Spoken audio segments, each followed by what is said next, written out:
Welcome, Matt. I don't know if you heard, we were having a conversation essentially about two things. I'm sure you can guess one, Elon and Trump, and then the travel ban. But let me start. The whole thing with the Trump versus Elon back and forth, obviously, just from a human perspective, I guess people were entertained or whatever. Is there any substance, anything that matters? Does it go, affect things on Capitol Hill? Did you have any kind of takeaway from your perspective on it?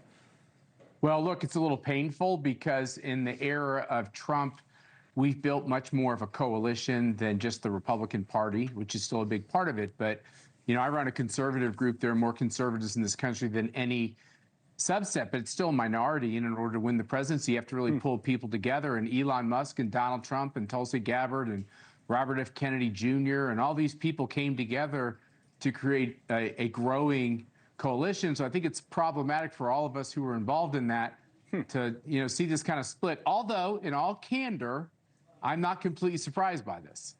Why is that? I don't know. I mean, you have Elon Musk is his own man. He doesn't fit neatly into the political world. He doesn't probably understand how important it is we get this bill done. If this big, what do they call it, the big beautiful bill doesn't get done, it's very tough for the House to run for re-election. Republicans to say, hey, put us back in charge because we know we're going to get stuff done in a majority. And I think it really hurts Donald Trump. This is a signature part of his second term. He's got to get this done. And I think for those of us who are more regulars in politics understand that. You brought up kind of an interesting dynamic or conversation, though, about the coalition building. Yep. So you have like the real MAGA folks, like Bannon wants them deported, but the tech, people call them the tech bros, whatever you want to call them. But sometimes I say the Joe Rogan crowd. That's a different type of crowd, right? And that's Elon kind of represents that, even though he's his own entity to some degree. If he's out, or some of them out, because that was important for the president, having a lot of those people on his side. A lot of them used to be Democrats years ago.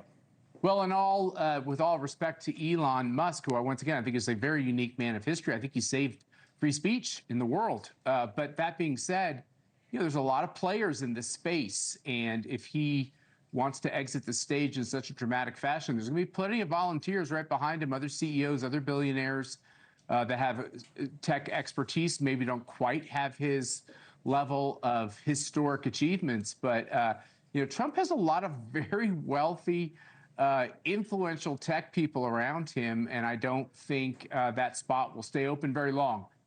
Like he would bring in a replacement, like Zuckerberg's going to be following him already around. There. Right. So they're walking all over the place. You walk around the White House and the West Wing, you're going to run into more billionaires, and you're going to run into young staffers. It's some just of the way that's it policy, though, right? I mean, the reason I think a lot of them, or you can maybe add to this, are there with him is, at least what I keep hearing over and over, is like AI regulation. They said, don't hit us, don't kill our businesses. They think Biden was out to get their businesses, and they think Trump will go easier on them and promote growth within the businesses that they run. And do you expect that to continue? Yeah, or does he go out and start targeting businesses because he's mad at Musk? No. Look, the crypto guys, the AI guys, the tech guys, they weren't natural allies in some ways for Republicans or for Donald Trump. But Joe Biden, one of the many things his auto pen did is he completely alienated all these groups because they were over-prescriptive with regulations. They took kind of California liberals in the tech world who should have been with them, and they just basically pushed them out of the tent and onto my side. And it's a great thing. And I think Donald Trump's policies to date, because he's put several of these people in charge of these policy areas, is only growing that coalition. So the Elon thing looks more like a personal thing.